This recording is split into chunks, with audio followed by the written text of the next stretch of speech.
बाजार आज और कल में आइए अब आपको बताते हैं आज बाजार में कैसा रहा एक्शन और साथ ही अब कल के लिए क्या रहनी चाहिए आपकी स्ट्रैटेजी। हमारे साथ शो में शामिल होंगे जी बिजनेस के मैनेजिंग एडिटर अनिल सिंह भी, उनसे समझेंगे कल के लिए क्या रहे विशेष स्ट्रैटेजी। साथ ही आज हमारे साथ है विकास सेठी जो है सेठी फिनमार्ट के एमडी। विकास जी आपका बहुत स्वागत है शो में। और साथ ही हमारे तमाम जो सहयोगी हैं उनसे समझेंगे, कुशल से जानेंगे बाजार में आज किन सेक्टर्स में सबसे ज्यादा एक्शन देखने को मिला।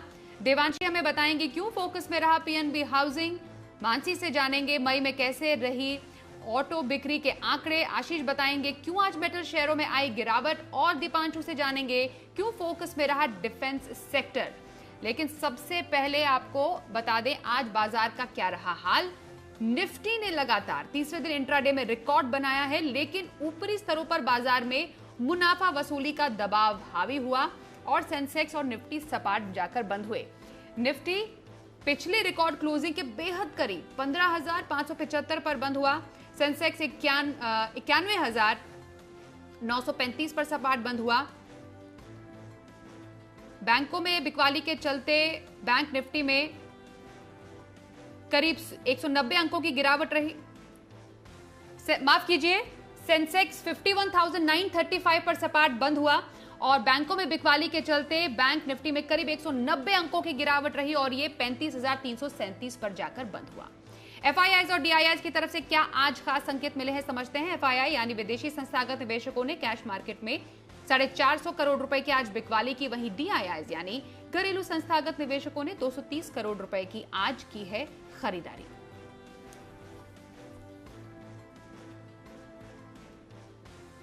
और आइए अब एडिटर्स टेक में अनिल जी से समझते हैं कि नई ऊंचाइयां छूने के बाद आज बाजार क्यों फिसला।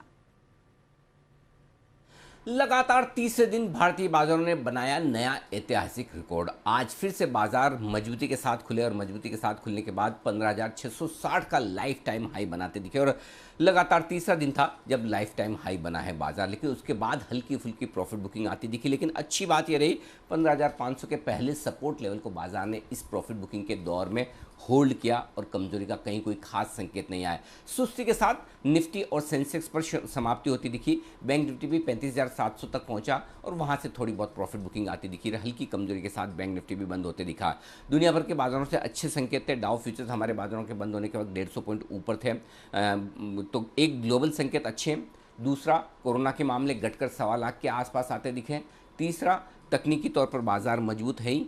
चौथा, एफआईज की तरफ से बिकवाली रुकी है और हल्की फुल्की खरीदारी होती दिख रही है और यही हाल घरेलू फंड का भी है, उन्होंने भी बिकवाली से हाथ थामा है। और पांचवा ये कि लगातार बाजार हाई पर हाई बनाते हुए तकनीकी तौर पर बेहद मजबूत दिख रहे हैं। तो ये पांचों कारण थे जिन्होंने तेजी का पंच बाजार में भरा और आज लगातार तीसरे दिन आपको बाजार में रिकॉर्ड हाई बनते हुए दिखे। अब भले ही आपको इंडेक्स के लेवल से सुस्ती नजर आए और थोड़ी बहुत प्रॉफिट बुकिंग साइड काउंटर्स में कैश मार्केट के स्टॉक्स में भी होती दिखी, लेकिन स्टॉक और सेक्टर स्पेसिफिक तेजी आज भी भरपूर रही बाजार में। और जहां पर भी मौके कहीं खबरों के दम पर या अच्छे फंड्स के फ्लो के दम पर हैं, वहां पर आज भी एक्शन भरपूर दिखा।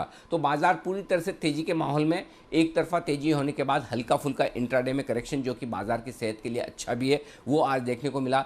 तो जो सुस्ती आपको दिख रही है क्लोजिंग बेसिस पर, वो बाजार के एक्शन को दिखाती नहीं। दिन भर बाजार चुस्त भी रहे, एक्शन भी भरपूर रहा और दोनों तरफ के मौके ट्रेडिंग करने वाले ट्रेडर्स को आज देखने को मिले हैं।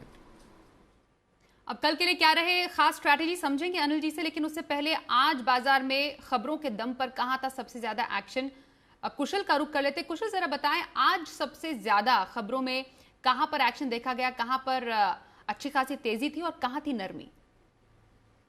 जी, तो कल की दमदार तेजी के बाद आज बाजारों में हमें मुनाफा वसूली देखने को मिली। खासकर अगर आप देखें तो निफ्टी और बैंक निफ्टी स्पेसिफिकली, जहां पर प्राइवेट बैंकिंग स्पेस पर ज्यादा दबाव बनता हुआ नजर आया, वहां पर गिरावट का रुझान साफ तौर पर हमें देखने को मिला। निफ्टी में गिरने वाले शेयरों में मेटल काउंटर्स लीड कर रहे थे, जिसमें जेएसडब्ल्यू स्टील, टाटा स्टील शामिल थे। साथ ही प्राइवेट सेक्टर बैंकिंग स्पेस से आईसीआईसीआई बैंक में आज के सत्र में दबाव बनता हुआ नजर आया कल की तेजी के बाद। निफ्टी में अगर आप देखेंगे तो बढ़ने वाले शेयरों में उल्टा Adani ports, in fact Adani group जो है वो लगातार में बना हुआ था आज के सत्र में और अच्छी तेजी यहां पर हमें देखने को मिली, followed by ONGC, Bajaj Finance जैसे स्टॉक्स में अच्छा तेजी का रुझान आज के सत्र में बना। मेटल स्पेस में सबसे ज्यादा top loser Hindustan copper nickel कर आया, करीब 4 से 5% का फॉल यहां पर था। साथ ही सेल, वेल्सपन कॉप भी आज दबाव में बनते हुए नजर आए। प्राइवेट सेक्टर बैंकिंग स्पेस से आईसीआईसीआई बैंक तो टॉप लूजर था ही, साथ ही Federal Bank, IDFC First Bank और हाई बीटा आरबीएल बैंक में भी आज के सत्र में दबाव बनता हुआ दिखा। काफी दिनों के बाद रियल्टी स्पेस यहां पर भी आज के सत्र में दबाव बना, जहां पर आईबी रियल एस्टेट जो है टॉप लूजर निकल कर आया। हालांकि Godrej properties, Prestige estates, DLF जैसे शेयरों में बहुत ज्यादा गिरावट नहीं हुई, पर फिर भी ये लाल निशान में बंद होते हुए नजर आए। ऑयल एंड गैस स्पेस की बात करें तो Adani total gas top gainer निकला इस इंडेक्स में। साथ ही ऑयल इंडिया, जीएसपीएल, एमआरपीएल जैसे स्टॉक्स में भी अच्छी तेजी का रुझान आज के सत्र में बना। और अंत में जी के हेड कॉल्स की बात करें तो अदानी ग्रुप से Adani enterprises, Rakesh Kunal chat corner में आपको बताया गया था। साथ ही बजाज फाइनेंस, वागली जी की पिक थी। अदानी पोर्ट्स, किरण जी ने भी बताया था। और इन्फो एज पर विकास सेठी जी की कॉल भी जो है कारगर आज के सत्र में साबित होती हुई दिखी। अब कल के लिए देखना होगा कि बाजार किस तरफ पैन आउट होते हैं, क्योंकि तेजी के बाद आज तो मुनाफा वसूली हुई, पर कल के सत्र में किस तरह से ये मार्केट ट्रेड करता है ये देखना काफी इंटरेस्टिंग होगा। विकास जी के पास ही चलते हैं। सर, तेजी के बाद मुनाफा वसूली, आज के कारोबार में, आज के बाजार पर आपकी राय, अब आने वाले दिनों में कैसा ट्रेंड आप देख रहे हैं बाजार में? कल के लिए आपकी इंट्राडे पिक कौन सी होगी और हफ्ते भर का नजरिया कहां पर रखें? बिल्कुल बाजार में तेजी चल रही है। पिछले 2-3 दिनों से हम लगातार एक तेजी देख रहे हैं और बाजार लगातार नए हाईस टच कर रहे हैं। और आज ये 2-3 दिनों की तेजी के बाद एक ब्रीदर लिया है बाजार ने, और जो कि अच्छा भी है बाजार के लिए। अब यहाँ से मैं तो एक्सपेक्ट कर रहा हूँ कि बाजार में तेजी का जो रुख है वो बिल्कुल कायम रहेगा। मोमेंटम बहुत ही स्ट्रांग है, लिक्विडिटी जबरदस्त है, बाकी कॉर्पोरेट रिजल्ट्स भी अच्छे हैं और कोरोना के भी जो केसेस है उससे भी काफी राहत मिली है। तो ऑल इन ऑल बाजार में एक तेजी का रुख है और यहाँ पे खरीदारी करने की सलाह है, या एटलीस्ट जो आपकी पोजीशन है उस पर बने रहने की सलाह है। बाकी कल के लिए जो मेरा पिक रहेगा स्वाति, वो आज का जो एक पिटा हुआ स्टॉक है जेएसडब्ल्यू स्टील, जो कि आज 694 के आसपास बंद हुआ है। इस स्टॉक पे कल के लिए खरीदारी करने की सलाह है, बिकॉज पोस्ट मार्केट आज जेएसडब्ल्यू स्टील ने स्टील के जो प्राइसेस है, एचआरसी में 3150 रुपए प्रति टन की हाइक करी है और सीआरसी में 4900 रुपए प्रति टन की हाइक करी है। तो इसका इम्पैक्ट कल जितने भी स्टील स्टॉक्स है उनमें पॉजिटिव देखने को मिलेगा। और इसके साथ ही बाकी के मेटल स्टॉक्स जो कि पिछले 10 दिनों से गिरावट झेल रहे हैं, मुझे लगता है वहां पे एक तेजी का रुझान बन सकता है। तो कल के लिए मुझे लगता है जेएसडब्ल्यू स्टील में बिल्कुल खरीदारी करनी चाहिए। मेरा कल का इसमें टारगेट रहेगा 720 रुपए का, स्टॉप लॉस रहेगा 680 रुपए का। और जहां तक मेरी पोजिशनल पिक का सवाल है, मैंने एक एग्री फोकस स्टॉक को पिक किया है, यूपीएल, जो कि आज 816 के लेवल्स पे बंद हुआ है। एग्री फोकस स्टॉक है। बाकी हम देख रहे हैं कि मानसून इस बार नॉर्मल होने जा रहा है, 1-2 दिन का डिले जरूर हो सकता है because of the cyclone, but अच्छे मानसून, फिर जो रूरल इकोनॉमी की सेहत अच्छी है और जिस तरह से इसके मार्च क्वार्टर के नतीजे आए थे, नतीजे बेहद ही दमदार थे। स्टॉक में एक अच्छा तेजी का मोमेंटम भी बना हुआ है। मुझे लगता है इस स्टॉक को भी जो करंट लेवल्स है आज के 815-16 के लेवल्स, यहाँ पे खरीदारी करनी चाहिए। मेरा पोजिशनली इस पे 850 रुपए का टारगेट है और 795 का स्टॉप लॉस रखना है। तो जेएसडब्ल्यू स्टील में इंट्राडे खरीदारी करने की सलाह विकास सेठी जी की, और यूपीएल में पोजिशनल व्यू रखने का सुझाव दिया है विकास सेठी जी ने। बातचीत जारी रहेगी, पर उससे पहले पीएनबी हाउसिंग फोकस में क्यों है? देवांशी आशर हमारे साथ है, हमारे सहयोगी। देवांशी, जरा बताएं पीएनबी हाउसिंग में एक्शन क्यों है? पीएनबी हाउसिंग के शेयर में आज लगातार दूसरे ट्रेडिंग सेशन में 20% का ऊपरी सर्किट लगता हुआ दिखा, यानी कि पिछले 2 ट्रेडिंग सेशन में 40% तक के रिटर्न्स आपको पीएनबी हाउसिंग ने दिए हैं। कल कंपनी की बोर्ड की बैठक हुई थी, जहां पे 4000 करोड़ के फंड रेजिंग को बोर्ड ने मंजूरी दे दी है। अब ये इक्विटी और साथ ही वारंट्स के जरिए कंपनी फंड रेज करती हुई दिखेगी। आप देखिए 390 रुपीज़ प्रति शेयर के भाव पर करीब 8.25 करोड़ के इक्विटी शेयर्स जारी करेगी और 2 करोड़ के वारंट्स भी सेम भाव पर रेस करती हुई दिखेगी। काफ़ी सारे निवेशक हैं और सबसे इंटरेस्टिंग है कार्याल ग्रुप, जो अपनी सब्सिडरी के जरिए 26.1% हिस्सा खरीदेगी। साथ ही आप देखिए जनरल एटलांटिक सिंगापुर और सेलिसबरी इन्वेस्टमेंट, जो कि आदित्यपुरी की कंपनी है, वो भी इसमें हिस्सा खरीदते हुए दिखेंगे, जहाँ पे जनरल एटलांटिक करीब 4.25% हिस्सा और आदित्यपुरी की जो कंपनी है वो 0.2% जो हिस्सेदारी है वो खरीदते हुए दिखेंगे।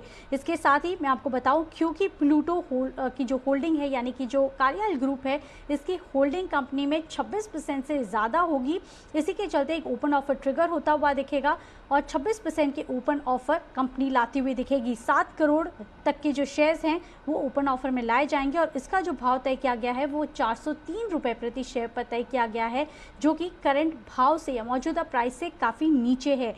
साथ ही माना यह जा रहा है कि आदित्य पुरी भी पीएनबी के बोर्ड पर नॉमिनी डायरेक्टर भी आने वाले समय में बनते हुए दिख सकते हैं। ये भी एक पॉजिटिव ट्रिगर था जिसके चलते शेयर में थोड़े से गेंस आते हुए दिखे थे। अब मैं आपको ये भी बता दूं कि इसके चलते सारे जो हाउसिंग फाइनेंस कंपनीज हैं इसमें उछाल देखने मिला था। Can Fin Homes, Repco Home, GIC housing, HDFC limited, ये सारे स्टॉक्स थे जो गेन करते हुए दिख रहे थे और जो एनालिस्ट हैं वो ये भी मान के चल रहे थे कि ये जो डेवलपमेंट होता हुआ दिखा है इसके चलते पीएनबी हाउसिंग की री रेटिंग होने की पूरी संभावना है। एक तो जो वैल्यूएशंस हैं वो काफ़ी लो हैं, प्राइस टू बुक 1 से भी नीचे है और साथ ही आप देखिए जिस तरह से फंड रेजिंग होती हुई दिख रही है इसके चलते आने वाले समय में इसकी री रेटिंग होगी और हायर टारगेट्स जो हैं वो सारे एनालिस्ट इसको देते हुए दिख रहे थे। आइए अब जानते हैं ऑटो बिक्री के आंकड़े कैसे रहे। मई के इन आंकड़ों पर बातचीत करने के लिए मानसी दवे है हमारे साथ। मानसी बताइए। जी बिल्कुल, देखिए मई ऑटो बिक्री के आंकड़े हमारे सामने आ चुके हैं और अनुमान जिस तरह से हम लगा रहे थे और आंकड़े क्या आए एक एक कर आपके सामने रख रहे हैं। पैसेंजर व्हीकल से शुरुआत करते हैं।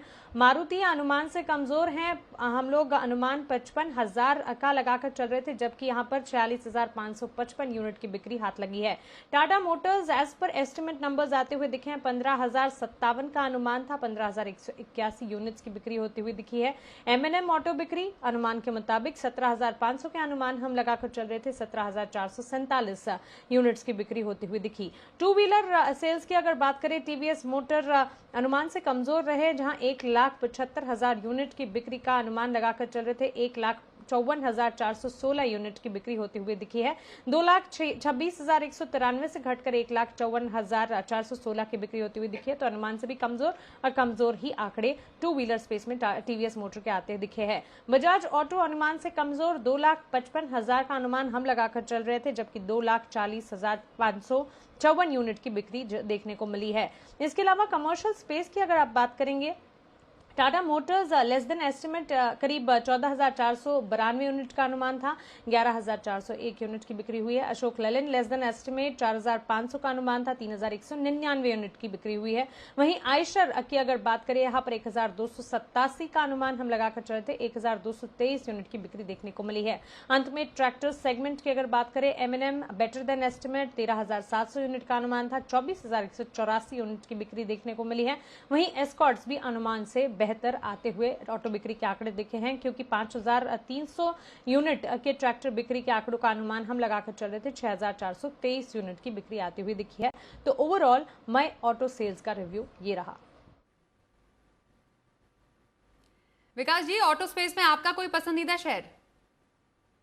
बिल्कुल स्वाति, देखिए नंबर्स देखने के बाद तो मई के जो नंबर्स थे वो पहले से ही ऐसे अंदाजा था कि थोड़े डिसअपॉइंटिंग रहेंगे, बट टाटा मोटर्स ने पॉजिटिवली सरप्राइज किया है तो वहां पे एक तेजी करने का मौका ढूंढना चाहिए। बाकी ट्रैक्टर वाली कंपनीज ने अच्छा किया है तो वहां से एस्कॉर्ट्स है या M&M है या एक काफी एक अननोन नाम है, मतलब जो कम हम रेकमेंड करते हैं, VST टिलर्स, वो भी इसी सेगमेंट में है। ट्रैक्टर्स और टिलर्स वो स्टॉक मुझे फंडामेंटली अच्छा लगता है। अगर किसी का मीडियम से लंबी अवधि का नजरिया तो VST टिलर्स को बिल्कुल देखा जा सकता है। ओके, चलिए ऑटो स्पेस की बात तो हुई, आगे बढ़ते हैं। अब देखते हैं शो का खास सेगमेंट शर्मा जी के ऑप्शन।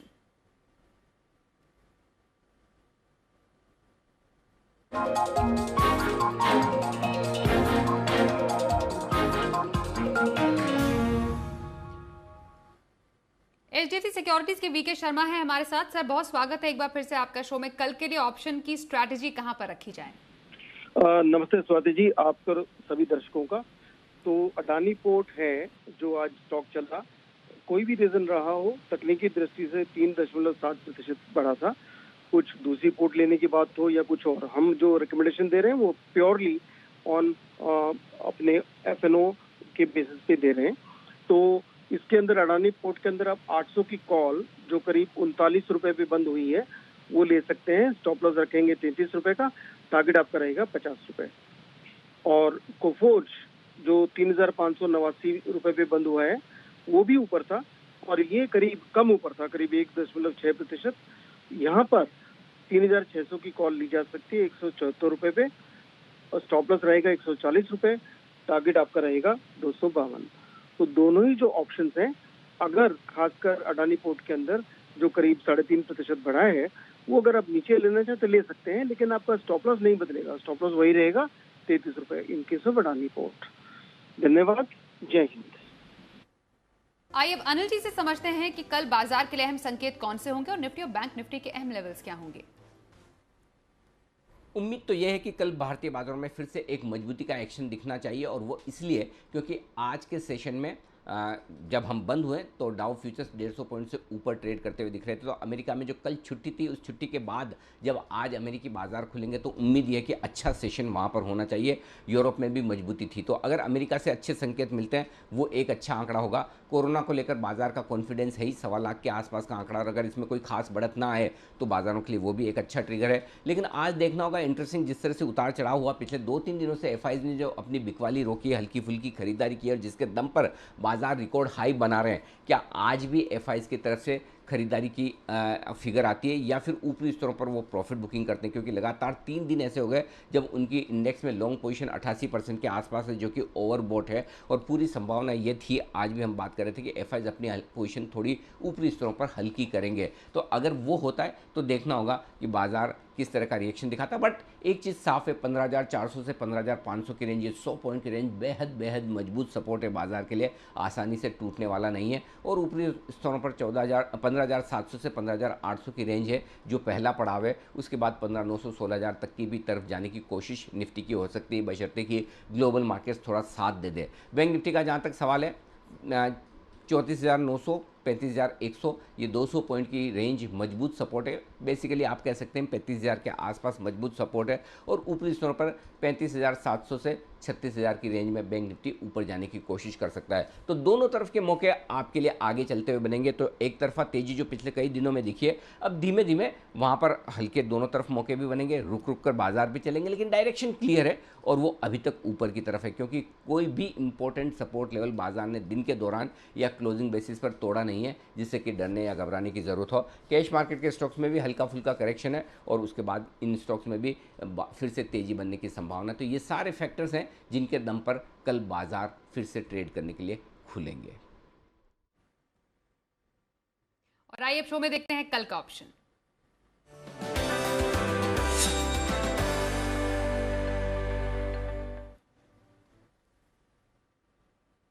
एक्सिस सिक्योरिटीज के राजेश पालविया से बात करते हैं। राजेश जी, स्वागत है आपका। कल के लिए ऑप्शन स्ट्रैटेजी कहां रखें?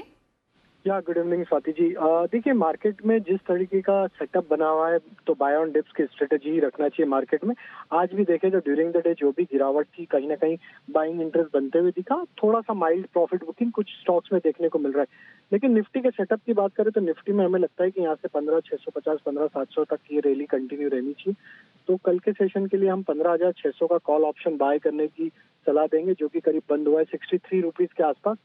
इसमें 40 रुपए का स्टॉप लॉस सजेस्ट करेंगे, और इसमें 100 रुपए तक का टारगेट हमें लगता है कल के सेशन में आते हुए दिखना चाहिए।